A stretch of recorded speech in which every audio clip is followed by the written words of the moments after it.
Soyez le bienvenu à ces modules numéro 4. Nous parlons ici encore de l'anatomie de la foi. Je voudrais que vous puissiez encore une fois avoir vos stylos en main et suivre attentivement ces révélations qui vont vous aider à appliquer votre foi et avoir des résultats. Le Seigneur Jésus-Christ a dit, vous connaîtrez la vérité et c'est la vérité qui va vous affranchir. Mais avant de continuer, je voudrais juste vous demander, si vous me suivez sur YouTube, de liker ce vidéo et bien entendu de vous abonner également à ma chaîne YouTube. Merci d'avance. Dans mes modules passés, j'avais donné certains versets bibliques qui sont très importants concernant la foi. Nous avions parlé de Matthieu 7,7 et dans ce texte-là, j'avais bien précisé que la version française, par exemple dans Louis II et d'autres versions françaises, la traduction est demandée et l'on vous donnera.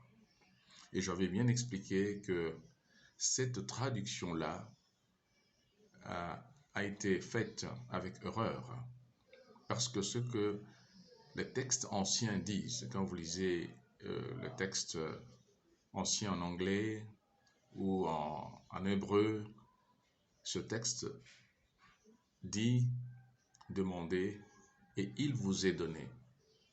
En d'autres termes, quand vous demandez, Dieu vous garantit qu'il vous donne immédiatement ce que vous avez demandé.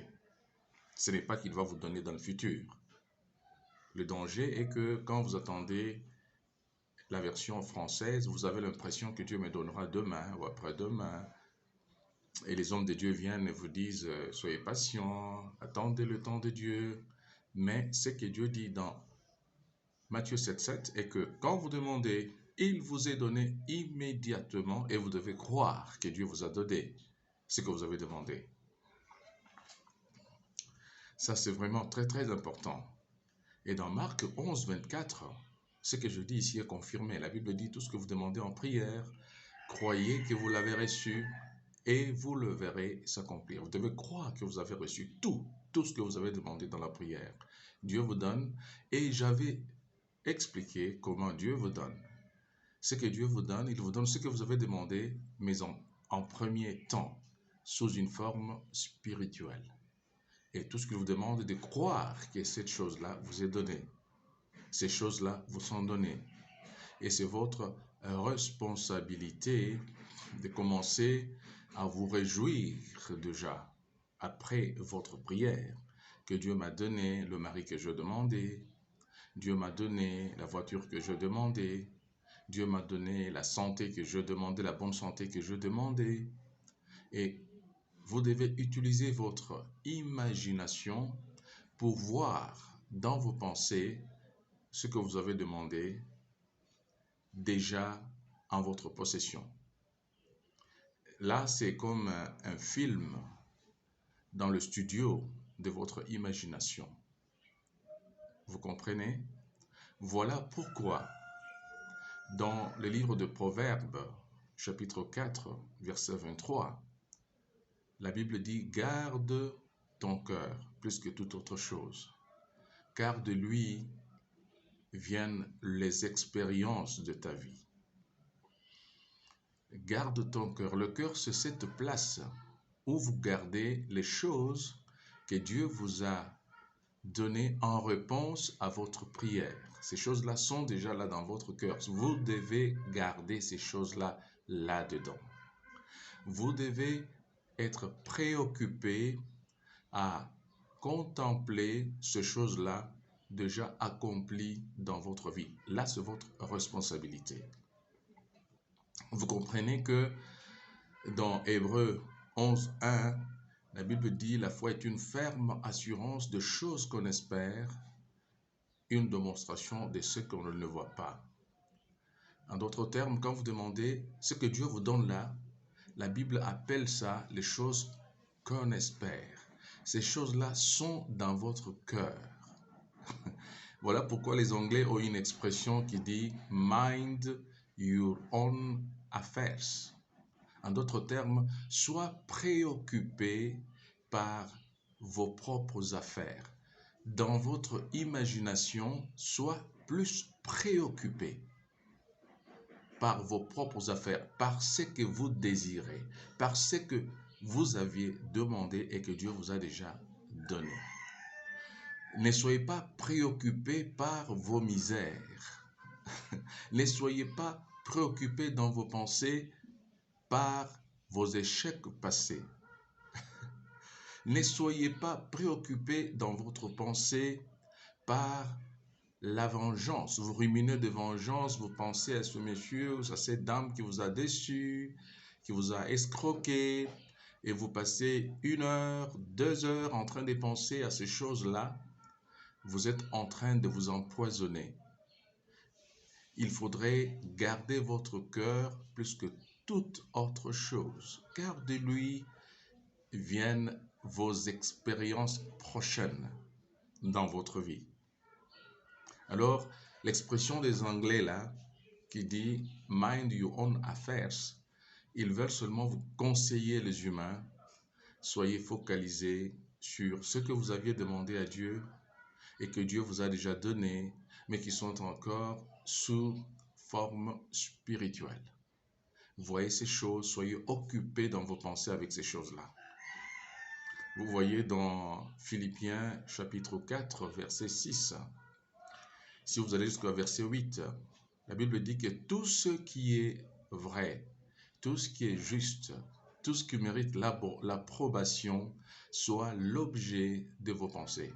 Donc, tout ce qui est vrai, c'est tout ce que vous avez dans votre cœur, que vous avez demandé à Dieu. Ce sont des choses vraies. Ce sont des choses qui méritent l'approbation. Que cela soit l'objet de vos pensées. Et quand vous allez plus loin au verset 8, la Bible dit « Et la paix de Dieu qui surpasse toute intelligence gardera votre cœur, vos pensées en Jésus-Christ. » Donc, quand vous contemplez ces choses qui sont dans votre cœur, qui sont des choses que vous espérez, que vous voyez déjà accomplies au niveau spirituel, vous les voyez en couleur, vous les voyez en mouvement. Je vous donne un exemple. Vous aviez demandé un homme dans le mariage. Quand vous demandez, Dieu vous donne cet homme. Bien entendu, voilà pourquoi il faut demander avec des détails. Ça va vous aider à faire cette contemplation en couleur, en mouvement. Vous allez voir cet homme, vous allez voir, vous devez vous exercer à voir cet homme chez vous le jour du versement de la dot. Vous voyez les membres de votre famille qui sont contents, vos parents, vos frères et sœurs. C'est un film au niveau de vos pensées. Mais ce n'est pas juste un film au hasard. Ça, ce sont des choses de la foi. Ce sont des choses que vous espérez. Vous voyez? Donc, voilà les choses qui doivent préoccuper votre pensée, votre imagination. Alors, en ce moment-là, Proverbe chapitre 23, verset 7 va s'accomplir. Qu'est-ce qu'il dit là-bas?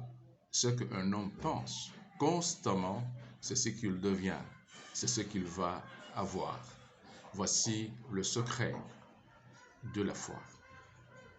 Que le Dieu Tout-Puissant vous en bénisse. S'il vous plaît, alors que vous venez de suivre cette vidéo, réécoutez-la, visualisez-la et appliquez ce que vous venez d'entendre. Et envoyez cela, bénissez tous vos contacts, les hommes et les femmes que vous aimez. Envoyez-leur cette vidéo pour leur apporter la clarté sur ce sujet si important de la foi. Hébreux 11:6 dit « Sans la foi, nul ne peut être agréable à Dieu. » Et Jésus-Christ a répété plusieurs fois « Il vous sera fait selon votre propre foi. » Et la foi a une anatomie, a des composantes. que j'essayais de vous donner ici. Que le Dieu très haut vous bénisse abondamment. Merci beaucoup.